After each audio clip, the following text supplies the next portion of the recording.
एक नए travelling video में।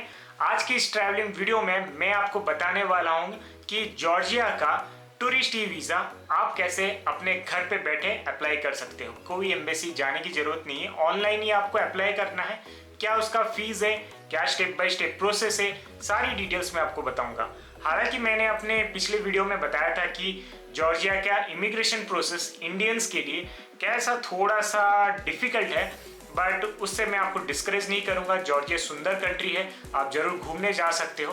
तो चलिए जानते हैं कि जॉर्जिया का टूरिस्ट वीज़ा कैसे आप खुद अप्लाई कर सकते हो घर पे बैठे। चलिए चलते हैं कंप्यूटर स्क्रीन पे। पहले आपको गूगल सर्च में जाके टाइप करना है जॉर्जिया टूरिस्ट ई वीज़ा। तो जो सबसे पहला लिंक आएगा submit application e visa portal जो दिख रहा है evisa.gov.ge, उस पर आपको क्लिक करना है। जैसे आप क्लिक करते हो उनका ऑफिशियल वेबसाइट, ये है उनका official website Georgia e visa portal, वो खुल जाएगा। सिटीजनशिप पे आपको क्लिक करना है इंडिया। उसके बाद टाइप ऑफ ट्रैवल ऑर्डिनरी रहेगा, पर्पज़ ऑफ विजिट अगर आप टूरिस्ट के लिए टूरिज्म के लिए आ रहे हैं तो वो क्लिक करना है। उसके बाद इंश्योरेंस मैंडेटरी है, इसलिए वो चेक बॉक्स आपको क्लिक करना पड़ेगा। फिर अगर आप कोई वैलिड वीज़ा दूसरे कोई कंट्री का कैरी कर रहे हैं तो वहाँ पे क्लिक कर सकते हैं, सिलेक्ट कर सकते हैं। आइसलैंड, यूएई, यूके जो भी है, ऑस्ट्रेलिया क्लिक कर सकते हैं। मेरे पास कुछ वीज़ा नहीं था इसलिए मैंने वहाँ पे चेक किया नॉट स्पेसिफाइड। उसके बाद आप कैप्चा डाल के जो भी होगा वो कैप्चा आई कन्फर्म पे क्लिक करें। आई कन्फर्म में क्लिक करने के बाद आपको नेक्स्ट पे क्लिक करना है, जहाँ पे आपको ये मैसेज दिखेगा जहाँ पे लिखा है कि आपका फ़ोटो और पासपोर्ट स्कैन कॉपी मैंडेटरी है इस प्रोसेस में। तो जॉर्जिया वीज़ा अप्लाई करने के दो पार्ट्स हैं, ये पहला पार्ट है। इसके बाद हमें सिलेक्ट करना है अपना अराइवल डेट इन जॉर्जिया। मैं आपको सजेस्ट करूँगा 1-2 दिन पहले आप चूज़ करें, जिस दिन आप पहुँच रहे हैं जॉर्जिया में उसके 1-2 दिन पहले अराइवल डेट सिलेक्ट करें, बेटर रहेगा, क्योंकि 120 दिन का पूरा वैलिडिटी रहता है। और ये जो वीज़ा है वो एप्लीकेबल है 30 डेज़ के लिए विथ मल्टीपल एंट्री। आप बहुत मतलब सिंगल एंट्री नहीं है, मैक्सिमम कंट्री सिंगल देते हैं, यहाँ पे मल्टीपल एंट्री। और वीज़ा फ़ी 20 USD है ये पहले पार्ट के लिए। फिर नेक्स्ट करने के बाद आ गया टर्म्स एंड कंडीशन, आप अच्छे तरह से पढ़ लीजिएगा। मैक्सिमम के लोगों के लिए मैं बोलूँगा कि सारे जो टर्म्स एंड कंडीशन हैं वो एप्लीकेबल होती है, तो आप टिक कर सकते हैं। और सारे अच्छे से पढ़ने के बाद आप टिक करने के बाद क्लिक कीजिए नेक्स्ट। नेक्स्ट करने के बाद आपको आ जाएगा आपका पर्सनल इन्फॉर्मेशन सेक्शन। यहाँ पे सारे डिटेल्स मैंने पहले से भर दिया है आपको दिखाने के लिए। First name, surname, date of birth, sex, email address, travel document number मतलब आपका पासपोर्ट नंबर, ट्रैवल डॉक्यूमेंट का एक्सपायरी नंबर, जो भी डिटेल्स आपके पासपोर्ट में लिखा है आपको वही डिटेल्स एग्जैक्टली डालना है। Date of birth, email address जहाँ पे आपका रेगुलर कम्युनिकेशन होगा उसी ईमेल एड्रेस दे, ईमेल एड्रेस चेंज मत करें। और एक्सपायरेशन डेट के लिए आपका पासपोर्ट मिनिमम 6 मंथ्स का वैलिडिटी रहना चाहिए। जैसे कि देखिए मैं उसके पहले डेट को सिलेक्ट नहीं कर पा रहा हूँ, यहाँ पे 26 जनवरी ही दिखा रहा है अभी के लिए। सो आपको पासपोर्ट का वैलिडिटी होना चाहिए मिनिमम 6 मंथ्स। उसके बाद आपको अपनी फ़ोटो अपलोड करनी है, तो कुछ स्पेसिफिक रिक्वायरमेंट्स है फ़ोटो अपलोड करने के लिए, आप अच्छे से पढ़ लीजिएगा। उसके बाद ही आप फ़ोटो अपलोड कीजिएगा, नहीं तो ना वीज़ा ई वीज़ा जो है वो रिजेक्ट हो जाएगा आपका। तो मैंने अभी अपना फ़ोटो अपलोड कर दिया है।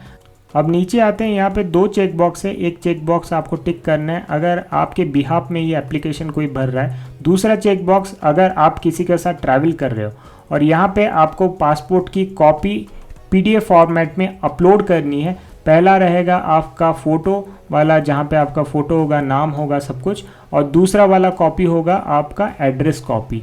अच्छे से एक ही PDF में अटैच करें एंड देन अपलोड करें। फिर नेक्स्ट पे क्लिक करें। इसके बाद आपका आएगा रिव्यू पेज, जहाँ पे आपको ठीक से चेक करना है कि जो भी डिटेल्स और इन्फॉर्मेशन आपने भरा है वो सब कुछ सही है या नहीं। अगर कुछ भी गलत है तो आपको एडिट पे जाके सारे इन्फॉर्मेशंस को अपडेट करना पड़ेगा। फिर इस पेज पे आके आपको वेरीफाई पे क्लिक करना पड़ेगा। जैसे कि आप वेरीफाई पे क्लिक करते हो आपको एक मैसेज आएगा कि एक मेल गया है आपको अपनी ईमेल आईडी पे। आपकी ईमेल आईडी पे एक मेल आया होगा, आपके मेल वेरिफिकेशन पे रजिस्टर्ड मेल आईडी पे आएगा, और ये ईमेल आईडी से आएगा evisa-mailflow@gov, जो भी उनका वेबसाइट मतलब गवर्नमेंट आईडी है उसी से आपको सारा कम्युनिकेशन आएगा। और यहाँ पे लिखा होगा कि ये जो वैलिड लिंक है अप्रूव करने के लिए, आपका वेरीफाई करने के लिए आपका आईडी, वो उसका वैलिडिटी सिर्फ 1 ही घंटा है।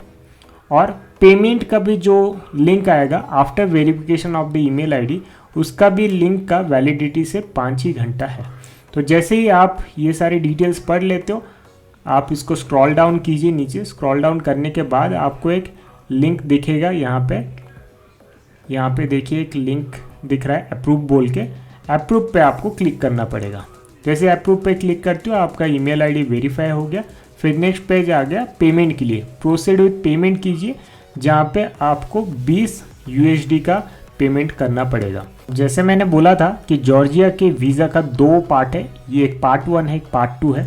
तो ये जो आप पेमेंट कर रहे हो, ये part 1 of the visa process का पेमेंट कर रहे हो 20 USD। पेमेंट करने के बाद उनके ईमेल आईडी से आपको एक कंफर्मेशन का मेल आएगा, और जो मैं पार्ट 2 ऑफ द एप्लीकेशन बोल रहा था उसका आपको लिंक आएगा इस ईमेल में। जैसे कि इस ईमेल आईडी में लिखा है, आपकी वैलिडिटी सिर्फ 24 आवर्स रहती है पूरे सारे डॉक्यूमेंट्स भरने में। जैसे आप लिंक क्लिक करते हो तो ये पेज पे आ जाएगा, जहाँ पे नेक्स्ट पार्ट में आपको फिर से 15.45 USD पे करना है। पे क्लिक करने के बाद आपको ये सारे डॉक्यूमेंट जो है मैंडेटरी डॉक्यूमेंट्स वो दिखाएंगे। 6 मंथ्स का बैंक स्टेटमेंट, आपका पासपोर्ट, आधार, ITR का login ID, supporting documents, sponsorship documents, अगर आप कोई कंट्री का वीज़ा गए हो तो वो सारे फोटोग्राफ और कॉन्टैक्ट डिटेल्स।